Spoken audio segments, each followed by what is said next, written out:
పరిశుద్ధాత్ముడు సుమారుగా ఒక 48 విధాలుగా పిలువబడ్డాడని చెప్పుకున్నామా లేదా? అమ్మ నోరు తెరవండి. చెప్పుకున్నామా? పరిశుద్ధాత్ముడు బలమనిచ్చే ఆత్మగా ఉన్నాడు అని మనం చెప్పుకున్నాం.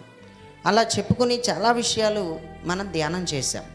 అయితే ఈరోజు రాత్రి యేసుక్రీస్తు యొక్క ఆత్మ గురించి మనం చెప్పుకోబోతున్నాం. బైబిల్లో పరిశుద్ధాత్ముడు యేసుక్రీస్తు యొక్క ఆత్మగా పిలువబడినట్టు బైబిల్లో ఆధారాలు ఉన్నాయి. అలా రాయబడి ఉంది. ఎక్కడ రాయబడి ఉంది అని అడిగితే అపోస్తలుడైన పౌలు ఫిలిప్పీయులకు రాసినటువంటి పత్రిక 1వ అధ్యాయం 20వ వచనాన్ని గనక మనం చదివితే, అపోస్తలుడైన పౌలు ఫిలిప్పీయులకు రాసిన పత్రిక, నేను మిగుల అపేక్షించుచు నిరీక్షించుచున్న ప్రకారముగా మీ ప్రార్థనల వలనను యేసుక్రీస్తు యొక్క ఆత్మ నాకు సమృద్ధిగా కలుగుట వలనను. చాలు. చదువుకున్నటువంటి వాక్య భాగంలో పౌలు గారు ఫిలిప్పీలో ఉన్న వాళ్ళకి ఒక పత్రిక రాస్తూ ఈ పత్రికలో ఏమంటున్నాడంటే, నేను మిగుల అపేక్షించుచు నిరీక్షించుచున్న ప్రకారముగా మీ ప్రార్థనల వలనను యేసుక్రీస్తు యొక్క ఆత్మ నాకు సమృద్ధిగా కలుగుట వలనను అన్నాడు. యేసుక్రీస్తు యొక్క ఆత్మగా పిలువబడినట్టు కూడా ఆధారం మనకు కనపడింది. ఈ యేసుక్రీస్తు యొక్క ఆత్మ నా మీద సమృద్ధిగా ఉంది అని అన్నాడు పౌలు గారు. ఫిలిప్పీలో ఉన్న వాళ్ళకి పత్రిక రాసి మీ ప్రార్థనలు ఉన్నాయి, రెండోది యేసుక్రీస్తు యొక్క ఆత్మ నాలో సమృద్ధిగా ఉంది. ఎలా ఉంది? అన్ని సమృద్ధులు కావాలి నీకు, అన్ని సమృద్ధులు కావాలి. కానీ పరిశుద్ధాత్మలో సమృద్ధి వద్దు నీకు అన్ని రకాల సమృద్ధులు ఉంటే నీకు సంతోషం. కానీ దేవుని ఆత్మ సమృద్ధి నీలో ఉంటే దేవుని ఆత్మకు సంతోషం.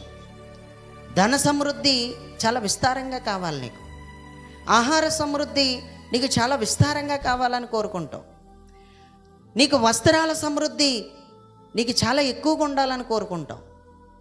అన్ని రకాల సమృద్ధులు ప్రియులారా మీరు కోరుకుంటాం కాదు, దేవుడే కోరుకున్నాడు. మనందరి ఎడల అన్ని రకాల సమృద్ధుల్ని ఆయన ఇవ్వటానికి ఇష్టపడ్డాడు. దేవుడికి స్తోత్రం. కానీ ఈరోజు మనకి ఏ సమృద్ధి కూడా కావాలని కోరుకుంటున్నాడంటే, దేవుడు తన ఆత్మ కూడా మనలో సమృద్ధిగా ఉండాలని కోరుకున్నాడు. పరిశుద్ధాత్మ గురించి మనం చదువుకుంటున్నాం. యేసుక్రీస్తు యొక్క ఆత్మగా ఆయన పిలువబడి మనలో సమృద్ధిగా ఉండాలనుకుంటున్నాడు. ఎలా ఉండాలనుకుంటున్నాడు? మీ అందరిలో పరిశుద్ధాత్ముడు చాలా నిండుకోవాలనుకుంటున్నాడు. మరి ఎలా నిండుకోవాలి? ఆ పరిశుద్ధాత్మతో ఎలా నింపబడగలం అన్నది కనుక నేను మీకు చెబితే ఖచ్చితంగా మీకు అర్థమవుతుంది. దేవుడికి స్తోత్రం. ఈరోజు నేను మీతో చెబుతున్నాను, నీ యొక్క సమృద్ధి నువ్వు కోరుకోకు, ఆత్మలో ఆత్మ సమృద్ధిని కోరుకో. నీ సమృద్ధిని నువ్వు శారీర సంబంధమైన సమృద్ధిని నువ్వెక్కడా కోరుకోకలొద్దు. నువ్వు ఆత్మలో సమృద్ధిని కోరుకో. దేవుడు నీకు అన్ని రకాల సమృద్ధులు నీకు ఇస్తాడు. దేవుడికి స్తోత్రం. పేతురు గారు రాసిన 2వ పత్రిక 1వ అధ్యాయం 11వ వచనంలో నేనే చదివేస్తాను. అలా ఊరకనే అలా చూడండి, అంతే. నా వంక అలా చూస్తూ ఉండండి, తిరగేయొద్దు, టైం లేదు కనుక. యేసుక్రీస్తు యొక్క నిత్య రాజ్యంలో ప్రవేశం మీకు సమృద్ధిగా కలుగుతుంది అన్నాడు. నిత్య రాజ్యంలోకి ప్రవేశం సమృద్ధిగా ఇస్తున్నాడు. నువ్వు అడగకుండా ఇస్తున్నాడు సమృద్ధి. నిత్యరాజ్యంలో నీకు అలాంటి సమృద్ధిని ఇచ్చాడు, నీకు అలాంటి సమృద్ధిని పెట్టాడు. ఇంకా ఎక్కడ సమృద్ధిని పెట్టాడు అని అడిగితే సామెతల్లో 3:10లో ఏమన్నాడంటే, నీ కొట్లలో ధాన్యం సమృద్ధిగా ఉంటుంది అన్నాడు. ధాన్యం సమృద్ధిగా ఉండాలని కోరుకున్నాడు. నిత్య రాజ్యానికి ద్వారాలు సమృద్ధిగా తెరవబడాలని కోరుకున్నాడు. ఆయనను వాక్యం వినే విషయానికి వచ్చేసరికి సమృద్ధిగా వినాలని కోరుకున్నాడు. అంతేకాకుండా ఆయన ఇంకేం కోరుకున్నాడంటే, భోజన పదార్థాల విషయంలో కూడా సమృద్ధిని కోరుకున్నాడు. వాటర్ విషయంలో కూడా సమృద్ధిని కోరుకున్నాడు. ఇజ్రాయేలీలకి బండ చేల్చడం కాదు, బండలు చేల్చబడ్డాయి అని కీర్తనల గ్రంథంలో ఉంది. ఒక బండ కాదు చేల్చబడింది, బండలే చేల్చబడ్డాయి. బైబిల్లో అది ఎక్కడ చదువుతాం అని అడిగితే, మనం కీర్తనల గ్రంథం 78వ కీర్తన 15వ వచనాన్ని చదివితే, అరణ్యంలో ఆయన బండలు చీల్చి సముద్రమంత సమృద్ధిగా వారికి నీరు త్రాగనిచ్చాను అని రాస్తుంది. సముద్రమంత విస్తారంగా నీరు సమృద్ధిగా ఇచ్చాడు. దేవుడికి స్తోత్రం. నీరు సమృద్ధి ఉంది, ఆహార సమృద్ధి ఉంది, ధన సమృద్ధి ఉంది, అన్ని రకాల సమృద్ధులు ఉంటున్నాయి. కానీ దేవుని ఆత్మ సమృద్ధి మనలో లేదు. ఏ ఆత్మ? యేసుక్రీస్తు యొక్క ఆత్మ సమృద్ధి మనలో లేదు. ఆదికాండం 9:7 చదివితే, మీరు ఫలించి అభివృద్ధి నందుడి, మీరు భూమి మీద సమృద్ధిగా సంతానమును కని విస్తరించుడని వారితో చెప్పాను. కానీ సమృద్ధిగా కాను అంటాడు. నువ్వు ఎంతమందిని కనాలనుకుంటున్నావు కాను? ఆయన ఎంత మట్టుకు ఇవ్వాలనుకుంటున్నాడు? సమృద్ధిగా ఇస్తాడు. ఆయన సమృద్ధిగా ఇచ్చే దేవుడై ఉన్నాడు. అది శారీరకమైందే కాదు, అది నేల పంటే కాదు, అది భూ పంటే కాదు, అది ధాన్యమే కాదు, అది తాగే నీరే కాదు, నిన్ను నడిపించే ఆ దేవుని ఆత్మే కాదు. అన్ని రకాల సమృద్ధులు నీకు ఇస్తాడు. దేవుడికి స్తోత్రం. గొడ్రాలని నాయన, ఈ గొడ్రాలు అనేటువంటి నింద తీసే అని బాధపడింది అన్న. ఒక బిడ్డ పుట్టిన తర్వాత, పాలు విడిచిన తర్వాత మందిరంలో ఇచ్చేసిన తర్వాత, నేను అలా వదిలేస్తాను అనుకున్నావా అనుకుని 3 కొడుకుల్ని 2 కూతుర్ని మళ్ళీ ఎక్స్ట్రా ఇచ్చేసాడు. ఎంత సమృద్ధినిచ్చాడు? సంతానాభివృద్ధినిచ్చాడు, సమృద్ధినిచ్చాడు. దేవుడికి స్తోత్రం. సమృద్ధినిచ్చే దేవుడు. అన్ని రకాల సమృద్ధులు కోరుకుంటున్నాడు దేవుడు. ఎల్లప్పుడూ సర్వ సమృద్ధిని కూడా మీరు కలిగి ఉండాలని మరీ కోరుకున్నాడు. కానీ ఇప్పుడు దేవుడు ఆత్మతో మనం సమృద్ధిగా ఉండాలని మాత్రం ఆయన ఇష్టపడుతున్నాడు. కాబట్టి సమృద్ధి అయిన దేవుని ఆత్మ ఎలా పొందుతాం? అసలు ఎలా పొందగలం?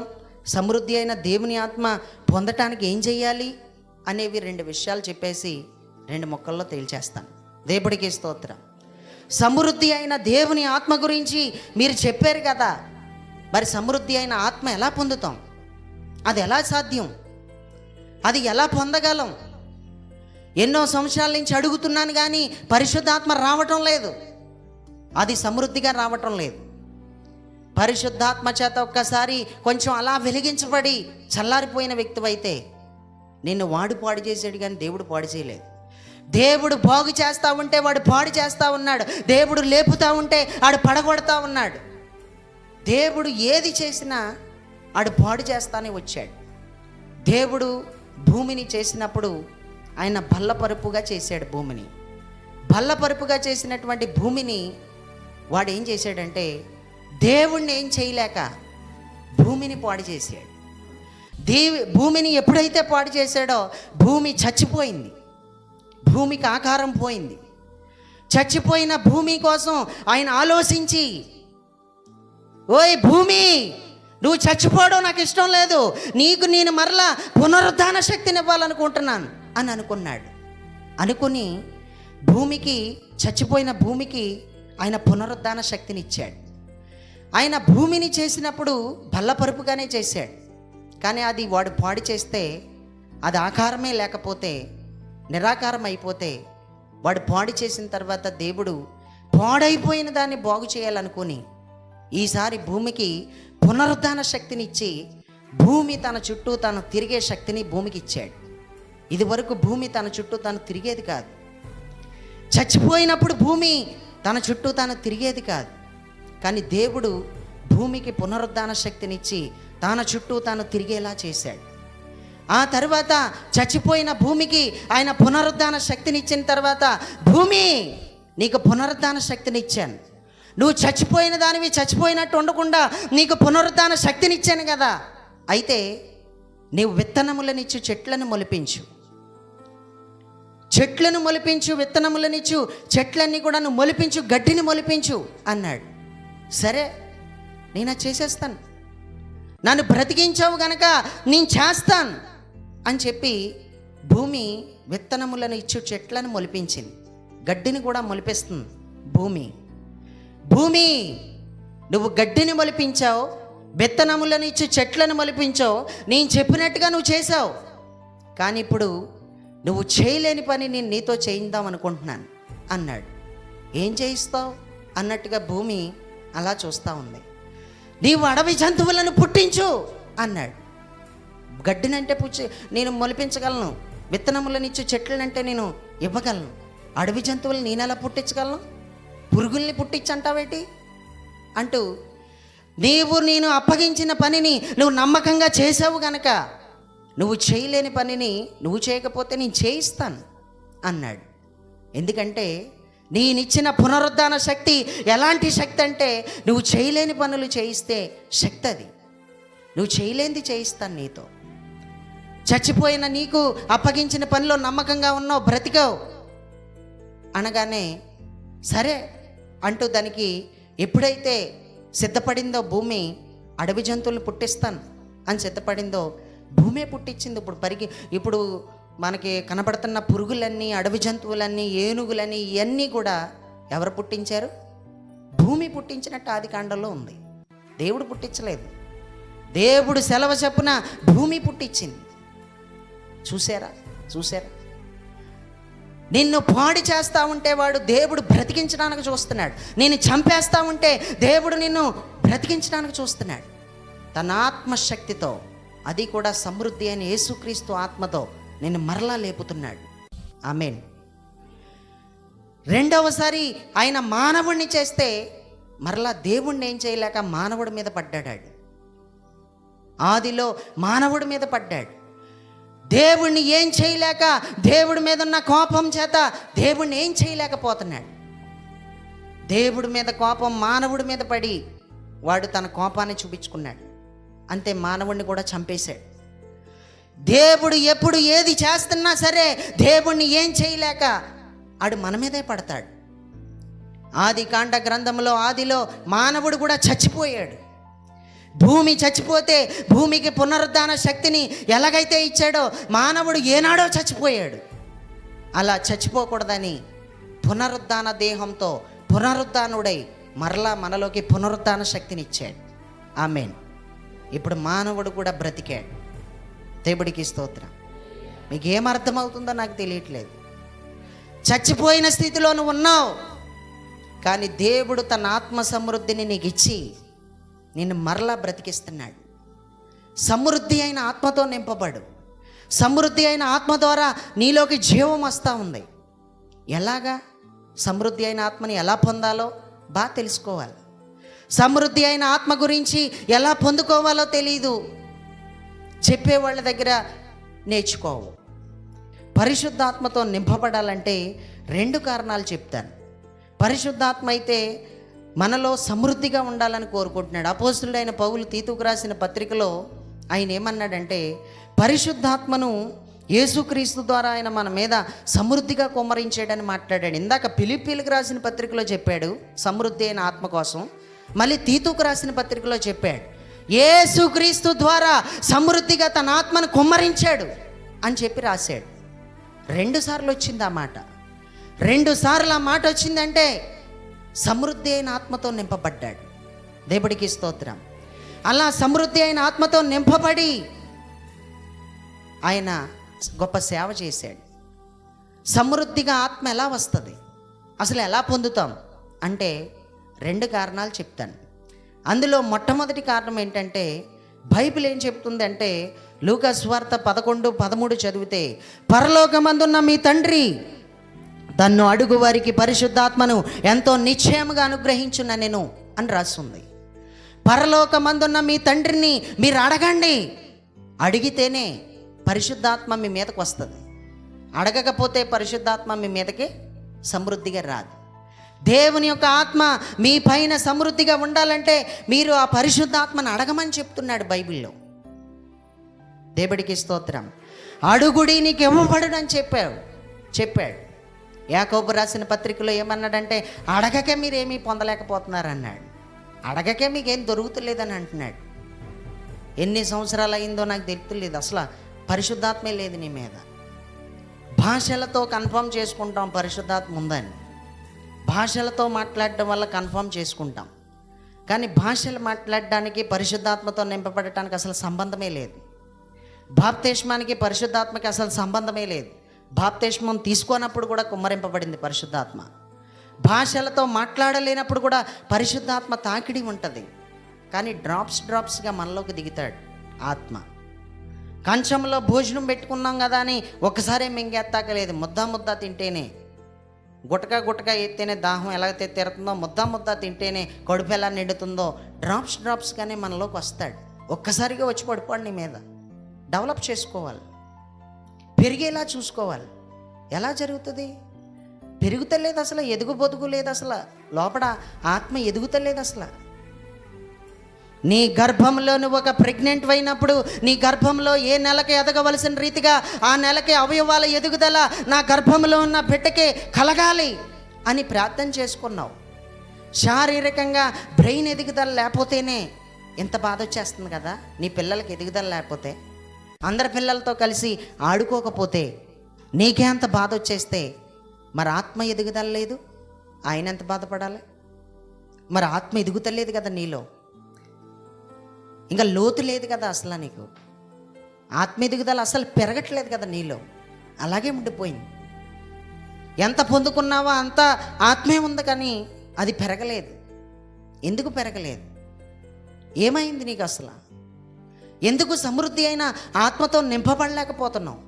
అసలు ఏం చేస్తే దేవుడు ఆత్మతో నింపబడతావు అని అడిగితే, అడుగుడి నీకు ఇవ్వబడిన అన్నాడు. పరిశుద్ధాత్మని వెతకండి. పరిశుద్ధాత్ముడా, నువ్వు రాత్రి దొరుకుతావా, పగలు దొరుకుతావా, నువ్వు మధ్యాహ్నం దొరుకుతావా, నువ్వు ఎప్పుడు దొరుకుతావు? నేను వెతుకుతానే ఉన్నాను, నా పైకి వస్తావు అనుకుంటున్నాను. దొరికేదాకా వెతుకు. తట్టు, నోరు తెరిచి శబ్దాలు చేయి, పరిశుద్ధాత్మ కూర్చిన సంభాషణ చెయ్యి. తట్టు, నీకు తీయబడుతుంది, నీకు ఇవ్వబడుతుంది. దేవుడికి స్తోత్రం. వెతకడం, తట్టడం అనేవి ఆత్మ సంబంధమైన ప్రార్థన చేసే విషయానికి వచ్చేసరికి రోషానికి సంబంధించిన పదాలుగా ఆ పదాలు కనబడతాయి. దేవుడికి స్తోత్రం. అడగకే పొందలేకపోయావు, ఎన్నో అడిగావు, చాలా అడిగావు. యేసుక్రీస్తు యొక్క ఆత్మ గురించి సమృద్ధిగా నేను నింపబడ్డానని చెప్పాడు అంటే మనకెంత అవసరం? యేసుక్రీస్తు ఆత్మ ఎంత సమృద్ధిగా నింపబడాలి? అడగటం లేదు ఈరోజు, అడిగేవాళ్ళు లేరు ఈరోజు.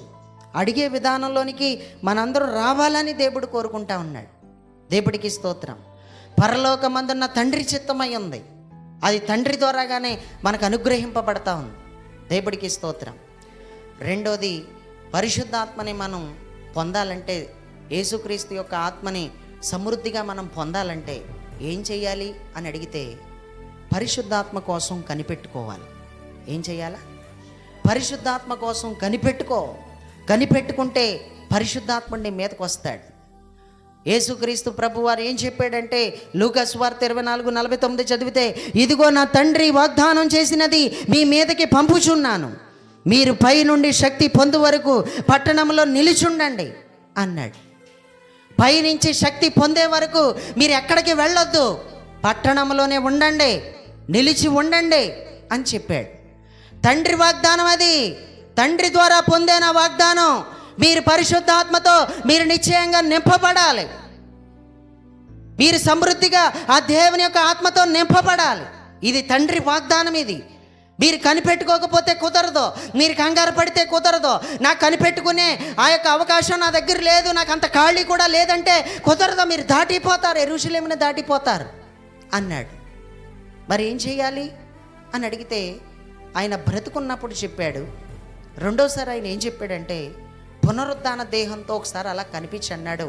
అపోస్తుల కార్యాల గ్రంథంలో 1వ అధ్యాయం 4వ వచనంలో, ఆయన వారిని కలుసుకొని ఇలాగ ఆజ్ఞాపించాను, మీరు యెరూషలేము నుండి వెళ్ళక నా వలన వినిన తండ్రి యొక్క వాగ్దానం కొరకు కనిపెట్టండి అన్నాడు.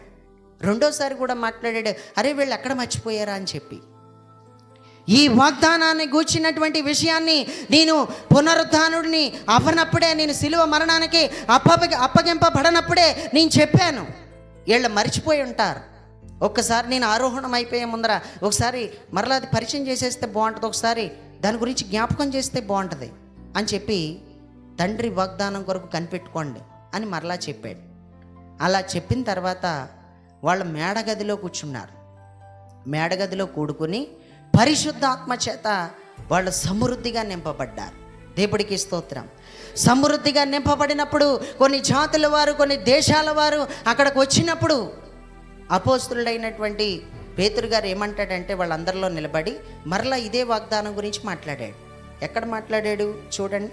అపోస్తుల కార్యాల గ్రంథం 2వ అధ్యాయం 32వ వచనం 33వ వచనాల్లో చదివితే, షార్ట్కట్లో నేను చదివేస్తాను. అక్కడ చూస్తే, ఈ యేసును దేవుడు లేపెను, దీనికి మేమందరం సాక్షులము కాగా ఆయన దేవుని కుడిపార్శ్వమునకు హెచ్చింపబడి పరిశుద్ధాత్మను గుర్చిన వాగ్దానమును తండ్రి వలన పొంది మీరు చూచుచు వినుచున్న దేనిని కుమ్మరించి ఉన్నాడు. మీరు చూస్తున్నారు వింటున్నారు. పరిశుద్ధాత్ముడు ఎంత శక్తి కలిగినోడంటే నిన్ను చూసేలాగా చేస్తాడో, నీకు వినబడేలాగా కూడా చేస్తాడు. కనబడుతుంది, వినబడుతుంది. ఆమేన్. కొంతమంది కనబడితే వినబడదు, వినబడితే కనబడదు, కనబడితే వినబడదు, వినబడితే కనబడదు. దేవుడికి స్తోత్రం. కొర్నేలికి దూత కనపడుతుంది, స్వరం వినబడుతుంది. మోషేకి పొదలో మంట కనపడుతుంది, స్వరం వినబడుతుంది. పేతురు గారికి చంపుకు తిను అన్నప్పుడు కనబడుతుంది, వినబడుతుంది. ఎక్కడ కూడా కనబడుతుంది, వినబడుతుంది. పరిశుద్ధాత్మ నీ జీవితంలో పల్లెటూరు భాష ప్రకారం ముమ్మరంగా ఉన్నాడనుకో, కనబడుతుంది, వినబడుతుంది. సమృద్ధిగా పరిశుద్ధాత్మ నీ మీద ఉన్నాడనుకో, కనబడుతుంది, వినబడుతుంది. చూచుచుంట మీరు చూస్తున్నారో, మేము ఏం మాట్లాడుతున్నామో వింటున్నారు. ఇది ఎలా పొందామంటే, యేసుక్రీస్తు వలన మాకు తండ్రి వాగ్దానం వచ్చింది అన్నాడు. దేవుడికి స్తోత్రం. ప్రియులారా, ఈ మాటలు వింటున్నటువంటి మీరు పరిశుద్ధాత్మని అడగడం లేదు, ఆత్మ కోసం కనిపెట్టుకోవట్లేదు. అందుకే యేసుక్రీస్తు యొక్క ఆత్మ మీ మీదకి సమృద్ధిగా రావడం లేదు. దేవుడికి స్తోత్రం. యేసుక్రీస్తు యొక్క ఆత్మ మీ మీదకే సమృద్ధిగా రానని చెప్పు. నేనేం చెప్తానంటే, నీకోసమే నువ్వు బ్రతుకుతావు. నువ్వెవరి కోసమో బ్రతుకుతావు, యేసు కోసం నువ్వు బ్రతుకు. నువ్వు ఎవరి కోసం బ్రతికినా నీకు చాలా ప్రమాదం ఉంటుంది. నీ కోసం నువ్వు బ్రతికినా నీకు చాలా ప్రమాదం ఉంది. కానీ నువ్వు యేసు కోసం బ్రతికితే నీకు ప్రమాదం లేదు. ఈరోజు వాళ్ళ కోసం వీళ్ళ కోసం బ్రతుకుతా ఉన్నావు. నీ కడుపుని పుట్టిన పిల్లల కోసం బ్రతుకుతున్నావు. వాళ్ళే వచ్చి నీ కడుపు మీద తన్నుతున్నారు. చచ్చిపోవాలనిపించేస్తుంది. బిడ్డలను చూసి బతుకుతున్నాను అంటారు కొందరు. అదే బిడ్డల కోసం చచ్చిపోవాలనిపించేస్తుంది అనేవాళ్ళు కూడా ఉన్నారు. నీ బిడ్డల కోసం నువ్వు బ్రతకొద్దు. నువ్వు ఎవరి కోసం బ్రతకాలని చెప్తున్నాడంటే, కొరింథీయులకు రాసిన 2వ పత్రిక 5:15లో, జీవించు వారి మీదట తమ కొరకు కాక తమ నిమిత్తం మృతి పొంది తిరిగి లేచిన వాని కొరకే జీవించుటకు ఆయన అందరి కొరకు మృతి పొందినని నిశ్చయించుకొనుచున్నాము అన్నాడు. జీవించు వారి మీదట తమ కొరకు కాదు అమ్మా, మీకోసం కాదు, మీ పిల్లల కోసం కాదు, మీ నిమిత్తం మృతి పొంది తిరిగి లేచిన వాని కొరకు జీవించాలని రాసి ఉంది ఇక్కడ. అంత చిన్న విషయం కాదు యేసు కోసం జీవించాలంటే. యేసుక్రీస్తు యొక్క ఆత్మ సమృద్ధిగా లేకుండా జరగని పని అది. యేసుక్రీస్తు యొక్క ఆత్మ సమృద్ధిగా మీ మీద లేనని చెప్పు మీరు యేసు కోసం బ్రతకరు. మీకోసమే మీరు బ్రతుకుతారు. నీ పిల్లల కోసం బ్రతికితే త్వరగా చచ్చిపోతావు. వాళ్ళ కోసం బతికినా వీళ్ళ కోసం బతికినా త్వరగా చచ్చిపోతావు. చచ్చిపోవాలనిపించేద్ది. ఎక్కువ కాలం ఏం బ్రతకం. యేసు కోసం బతికితేనే బ్రతకాలనిపిస్తుంది. దేవుడికి స్తోత్రం. యేసు కోసం బ్రతకడం చిన్న విషయం కాదు. యేసుక్రీస్తు ఆత్మ సమృద్ధిగా లేకుండా అది జరగని పని, అసాధ్యం. అది ఈ జీవితంలో అలాంటి ఆశ కూడా వేస్తే, ఆత్మతో నింపబడాలన్నది లేకుండా నేను జీవించాలనుకుంటున్నాను. ఉత్తు మాటలు వద్దు, ఆ ఉత్తు మాటలు వద్దు. నాకు ఆత్మతో నింపబడాలని మాత్రం కోరుకోవాలి. నిజంగా అడుగు. నీకు పట్టు తెలియలేదు. ఆత్మను ఎలా పొందాలో, ఎలా పొందుకోవాలో, ఎలా డెవలప్ చేసుకోవాలో నీకు పట్టు తెలియలేదు. అడుగు. ఎందుకెవడో ఇవ్వనని అంటున్నాడా? ఎన్నెన్నో అడిగావు, ఆత్మని అడగలేదు. ఆత్మ నింపుదల లేకే ఇలాగ చల్లారిపోయావు. ఆత్మ నింపుదల నీలో లేదు. పరిశుద్ధాత్ముడు అనే శిశువు నీలో ఎదగడం లేదు. ఆయనే బాధపడుతున్నాడు, నేను ఎదగట్లేదు అని. నేను ఎదగలేకపోతున్నాను, నీ వల్లే ఎదగలేకపోతున్నాను. నిన్ను ఎక్కడో కొట్టాడు దేవుడు. నీ మీదకే తన ఆత్మని కొంచెం పంపిస్తే చాలు, వాడు దేవుడిని ఏం చేయలేక వాడు నిన్ను ఎక్కడ కొట్టాలో అక్కడ కొట్టేశాడు. గొప్ప కూలిపోయావు, పడిపోయావు. కానీ దేవుడు నిన్ను మరలా బ్రతికిస్తాడు. నీకు మరలా తన ఆత్మని సమృద్ధిగా ఇస్తాడు. దేవుడికి స్తోత్రం. యేసుక్రీస్తు కొరకు మాత్రమే మనం జీవించాలని బైబిల్ చెప్తుంది. దేవుడు ఆత్మతో ఎవరైతే నింపబడతారో సమృద్ధిగా, ఎవరైతే యేసుక్రీస్తు కోసం జీవిస్తారో వాళ్ళు చాలా ఆనందంగా ఉంటారు. వాళ్ళ నోటి నిండా నవ్వెట్టేస్తాడు దేవుడు. దేవుడికి స్తోత్రం. నేను ఆనందం కూడా చాలా అనుభవించాను. డబ్బులు కూడా ఇవ్వవు నీకు అంత ఆనందం. అందుకే యేసయ్యలో ఉన్న ఆనందం, యేసయ్యలో ఉన్న సంతోషం ఈ లోకంలో ఎక్కడ దొరుకుతుంది అన్న ఒక పాట కూడా రాసేసుకున్నాను అప్పట్లో. ఆనంద సంతోషం అనేది పరిశుద్ధాత్మ ద్వారాగానే పొందుతాం అని ఆ పాటలో రాసుకున్నాను. ఆస్తులు నీకు తీసుకొస్తాయా, ధనం తీసుకొస్తుందా, బంగారం తీసుకొస్తుందా అనే పదాలు కూడా దాంట్లో వాడాను. దేవుడికి స్తోత్రం.